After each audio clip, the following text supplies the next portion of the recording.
Hey there! Welcome back to my channel. Joe DeSanto here. Thanks for joining me. Okay, I'm going to answer some questions about CDs today, particularly about, how long would you recommend keeping your money in a CD? Why would you have one? What are CD ladders? And a few things in and around that. But before then, I'd love to ask you to do a like and or subscribe on my content if you like that. That really helps me out.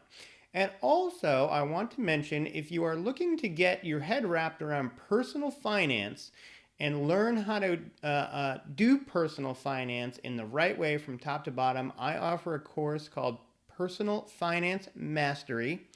It's available on my website and it'll do just that. I'll teach you how to understand personal finance, what you're trying to do when you're trying to improve your personal finances, and just how to handle it and do it right from top to bottom. So take a look at that if you're interested. Link in the description.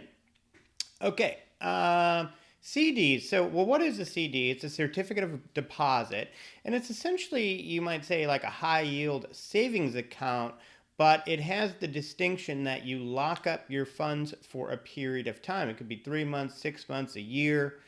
And for doing that, you get the extra, benefit of additional interest. Okay. But ultimately, the interest isn't that much higher than a high yield savings account. And how much higher depends on interest rates at the time and so on.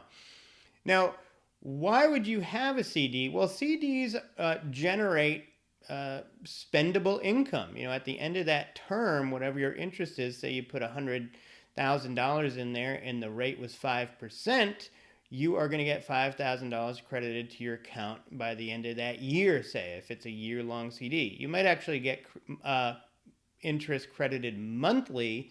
You may be able to withdraw that interest, but you can't withdraw the principal. I think it kind of depends from bank to bank.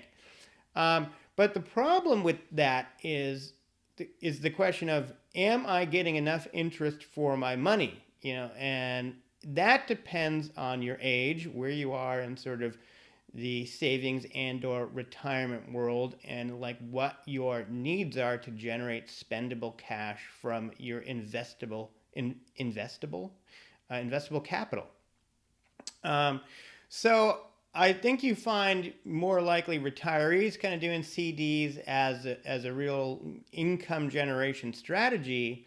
Where it might come in handy for younger people is if you have an emergency fund and you want that emergency fund to make some money, but you also don't want to risk it, you could consider putting it in CDs because you might get a higher interest rate than just a high yield savings account. So we can talk a little bit about that.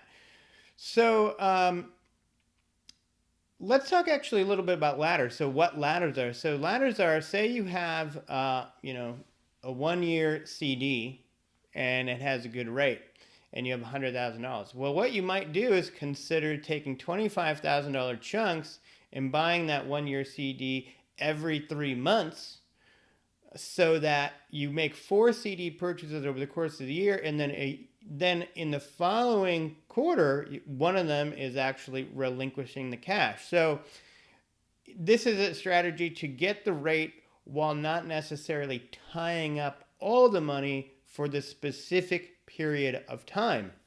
This strategy actually could work for people who have an emergency fund, want it to be available to them in the case of the emergency, but want that higher rate. If you stagger the CDs, you'll know you'll have some of your emergency fund always coming back available on a quarterly basis.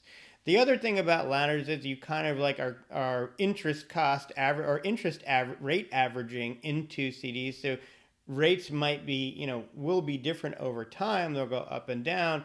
If you, instead of putting all your money in at one rate, you stagger it over, every quarter for a year or 2 years or whatever, you're going to ride that interest rate every time you purchase that CD and lock it in. So if rates go up, some of your ladder has higher rates go down, some get lower rates. But if you're in just a high yield savings, your rate would be adjusting all the time on all your money. So you might be able to eke out some additional percentage of interest if you do a CD in a ladder concept. So there you go. So another question is, do you typically recommend someone roll all their money over to new CD or withdraw their funds at maturity?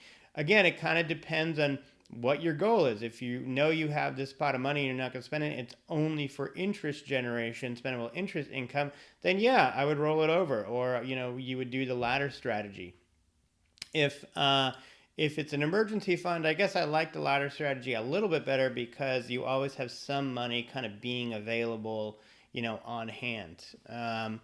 So those are my thoughts there. In what situation would you recommend someone take an early C withdrawal? Well, generally you wouldn't. You don't want to have to pay any kind of penalties. So I guess only in the case of a real emergency, if you had to pull it out, you would. If you do the ladder setup, and you're kind of in between withdrawal dates, you could pull out one CD and only have some kind of penalty on just a portion. So maybe another case there for doing the laddering. So those are some thoughts on CDs. Hopefully that's helpful to you. And I will see you in the next video, I guess. All right. See you later.